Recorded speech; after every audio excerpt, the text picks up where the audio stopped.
Working with a multi-channel pipette, here are a couple quick tips. Keep an empty tip box. And now, when you only need a set number of tips that's less than a whole row, what you can do is you can go ahead and transfer to your empty box. Voila. Also, you never want to basically have things lopsided, so you don't want to come in and have tips like this. Instead, if you have tips where you have a number that's less than the total, and it's not like 7, so there's just 1 left over, what you want to do is you want to strategically align it so that those are in the center. So you can do it so that they're in the center.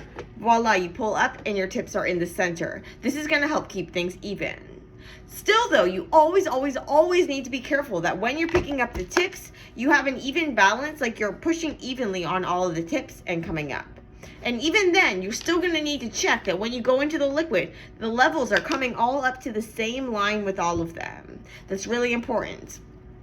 Another important thing, you never want to come and like yank tips off. If you need a smaller amount, then go ahead and kind of strategically place your tips, as many as you need, and go ahead and do things that way so that now you can come and you can take them in the middle and just get what you need. Sometimes it's a game of like Legos. You just say you need 7 tips or 6 tips. So I come and I take my 8 tips away, and then I take the tips from the other side so that those 6 tips are in the middle. Now I can come and I can take my pipette, evenly press down, get these all even. Now come to my liquid, pull up, make sure the levels are level, and voila. And if you're still having problems with it not being even, try to go up and down a few times and see if you can even them out. If not, you might have to kind of adjust the tips. Sometimes it's just easier to just get a fresh row. And it's really important though that you make sure all the levels are level. Also, what can be helpful is if you keep things in order, and so you can use a new plate even if you have like a half plate. Move things over to the rows so that you are able to keep track of what you're doing. So say your stuff is in rows 1 and 2 and 3 or whatever.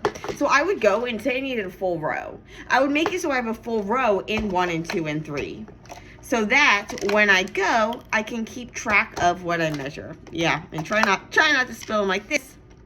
But now, if I go and I go the row 1 into my plate 1, and then I go 2 into 2 and 3 into 3, and that helps you keep track of things so you don't lose track. Because when you're pipetting a bunch of clear liquids, it can get really confusing seeing what's what. And so you want a system so you can keep track of things.